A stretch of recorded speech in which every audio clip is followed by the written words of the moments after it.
أعوذ بالله من الشيطان الرجيم بسم الله الرحمن الرحيم ولما ضرب ابن مريم مثلا إذا قومك منه يصدون سورة الزخرف 57 نمبر آیات دی. په دې 57 نمبر آیات کې د مشرکانو د یو سوال تفصیلی جواب ذکر کیږي او هغه سوال له مشرکانو دې ځګن کې چې کوم تقریبا 3 سوالات دي هغه سوالات باندې د پیدلو د پاره د آیات شان نزول په جندل ضروری دي نو په دې وجه د دې ځګن شان نزول مفسرین د ذکر کړی دي چې نبی کریم صلی الله علیه وسلم یو ورځ قریش ته نصیحت کاوه او ورته ویل چې د الله تعالی نه بغیر د بل چا عبادت کولو کې هیڅ خیر هم نشته سوچ د الله تعالی نه بغیر د چا عبادت کوي بده کې د سره خیر شته نه نو مشرکانو شور شروع او هغه ویل چې تاسو ویل چې الله نه بغیر د چا بندګي کوي هغه کې خیر نه نو عیسی علیه السلام کې خو خیر شته خو پیغمبر د هغه بندګي کیږي او شوی ده يهوديان خو د عزير عليه السلام کې نو کستاره خبري مطلب دی چې باغې کې خیر نشته نو دي خو تم قائل نه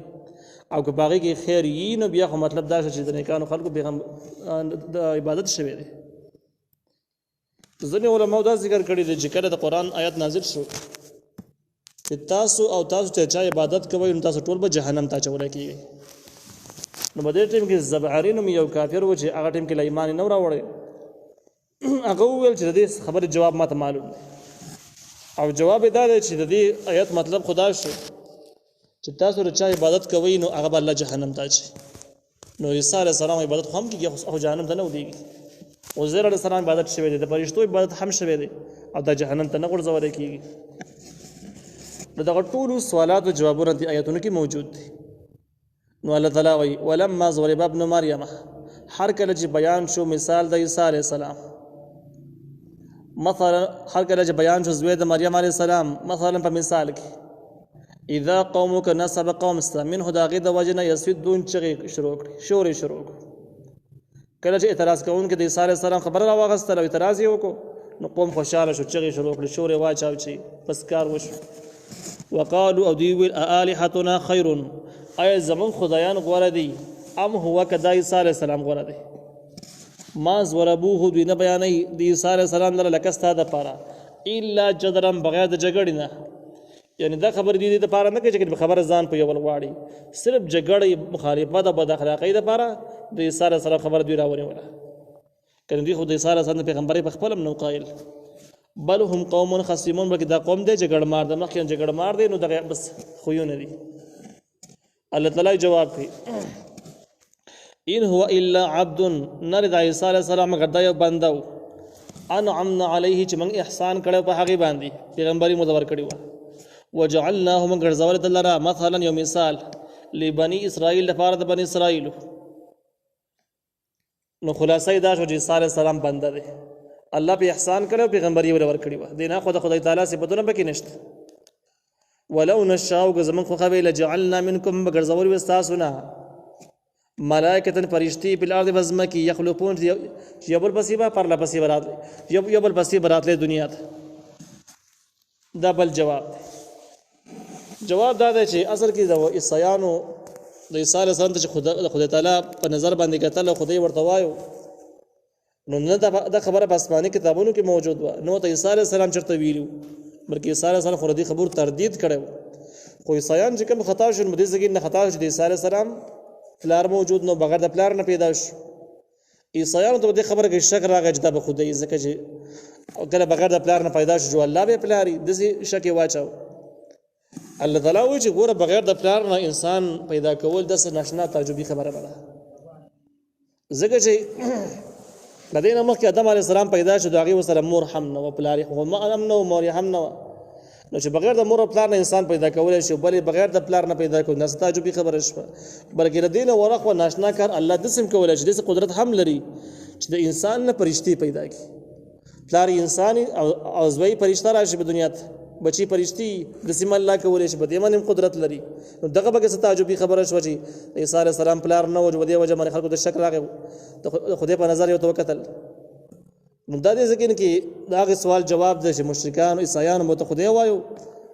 او مشرکان ویل چې د عیسی علیه السلام بندگی شوې ده نو الله تعالی وایي چې بندگی خو خلکو کړې ده خو عیسی علیه السلام ته نه ویلي په آسماني کتاب کې دا حکم موجود نه و بلکې عیسایانو ته د یوې خبرې نه خطایي راغله او دا شی وکړو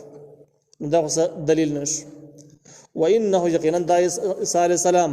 لعلم للساعه خامها علم د قیامت عیسی علیه السلام د قیامت علم وایي بس معنا سره ځینې مفسرین د تعبیر داسې کړی دی چې عیسی علیه السلام د قیامت علم څنګه علم یو یعنی خاص د خلکو عام عقیده او خیال داسې و چې ګني عدالت نظام داسې دی چې بغیر د پلار نه اولاد نه را پیدا کوي دغه شان د کې الله تعالی مړه خلک بیرته نه راژوندي کوي د ویل عادت داسې دی نو دې ځکه کې خلاف عادت کار وشو عیسی علیه السلام بغیر د پلار نه پیدا شو ثابت شو چې خلاف دستور هم الله تعالی قدرت لري او ډېر کارونه کولی شي نو به دا خلاف دستور کې قیامت هم شامل له قیامت هم راوستي چې خلک هم دوباره ژوندي کولی شي لیکن تفسیر مال په قران ذکر کړی د جدا تفسیر لګون ته کې بعید معلومی کړی دي ځګین نو دې مشهور قول مفسرین باندې کې دا دی چې عیسی علیه السلام د قیامت علامات څنګه علامات دي عیسی علیه السلام په حل پاسمانونو کې او تفسیر عثماني ذکر کړی دی چې تقریبا 15 کال په عمر کې یو ځوان جان کس اسمانونو ته خطر دی بر په هغه شکل کې د څه په شکل کې د خطر دی په دمانه څه تغیرات نشته دی او بدقه 35 کال عمر کې بعد واپس راکوش یعنی بډاتوب اثر په رستوران بيخي ځوانه کې بیا راګوزي او باقاعده په دنیا باندې به اسلامي ریاست او حکومت قائمي کافي زمانہ به حکومت کوي د عیسی علیه السلام دوباره راکوزیدل زمکه ته او دوباره حکومت کول د قیامت علاماتونه دي قیامت به نږدې شي بيخي نږدې او دا متواتر روایتونه ثابت دي نو بده اعتبار سره عیسی علیه السلام د قیامت علم هم ویل شي فلا تمترون تشک مکوي فيها بدی فلا تمترون بها تاسو شک مکوئ پدې کې وتبعوني او زما تابعداري وکړئ هذا صراط مستقيم د لار سم ده ولا يصدنكم الشيطان واد نړۍ تاسو لاره شیطان انه یقینا د شیطان لكم عدو مبين تاسو د پاره دشمن ښکارا دی ولما جاء حركه جراغ عيسى عليه السلام بالبينات فواضح دلائل سره قال نبي قد جئتكم يقينا زلاغلم تاسو ته بالحکمت بعلم سره ولی ابین او بیان کوم تاسو ته لکم تاسو ته بعض الذي بعض هغه خبري تختلفون فيه تاسو اختلاف کوي په حقيقي فتقوا الله حرد الله نو ویلږي واطيعون زما تابعداري وکي ان الله ربي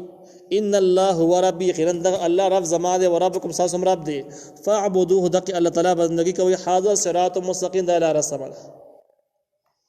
دا هغه جواب د چې کوم د ټول مشرکانو په جواب کې ذکر شو او خلاصه دې دا ده چې ځنې خلکو به ویل چې را قران کې الله حکم ذکر کړی دی چې تاسو چرچا بندگی کوئ د الله نه بغیر جهنم ته غورځول کیږي نو عیسی علیه السلام بارے کې څه خیال دې ځکه کې جواب وشو چې هغه څوک به جهنم ته غورځول کیږي چې کم کس د خلکو په عبادت کولو باندې قایل راضی پی یعنی خلکو ته ویلي زما عبادت وکړي ابه دې باندې خوشاله وي د جهنم ته ولېږي او دغه شان د کې نو شیطان به دې کې داخل شو شیطان به جهنم ته الله اچي ځکه د داسې کړل خلکو ته دعوت ورکړي دي اوس عیسی علیه السلام د خلکو د خبرې د منی کړي او زما عبادت پر سر هیڅ عبادت به هم نه کوي د الله نه بغیر د چا بندګي نه کوي صد یو الله بندګي به کوي نو عیسی علیه السلام توحید بیان ورکړي دي او دې خبرې د خلک منی کړي چې د بل چا بندګي وشي چې خلکو بیا هم کول د خلکو غلطي او د عیسی علیه السلام غلطي خو نه ده عیسی علیه السلام جهنم ته نه اچول کیږي دغه شان د کې نبی علیہ السلام هغه وینا چې تاسو چې د الله نه بغیر د چا بندګي کوي بده کې خیر نشته دی دا غي معنی هم دغه چې الله تعالی نه بغیر چا بندګي کوي کې غاټي بوتان بده کې خو به خیر نشته دی کوم کې چې صاحب کې نو هغه صا والا په دوه قسم دي یو هغه چې هغه په دې معنی راضي دي چې زما بندګي وشي او دویم هغه چې په دې معنی راضي نه دي نو چې کوم په دې راضي چې زما بندګي دي وشي نو هغه هم جهنم ته چولای کیږي او چې کوم په دې راضي نه دي کې عیسی علیه السلام نو عیسی علیه السلام جهنم ته نه چولای کیږي دغه مشرکانو تفسیری جواب ذکر شو فاختلف الاحزاب بينهم من بينهم نو اختلاف وکړو په خپل منځونو کې د عیسی علیه السلام په اړه کې چا ورته خدای وایي چا ورته الله پیغمبر وایي چې د پیغمبرۍ نه پس انکار وکړو فويل للذين ظلموا نو هلاکت د هغه کسانو لپاره ظالمان دي بن عذاب يوم الیم د عذاب د ورځې دردناک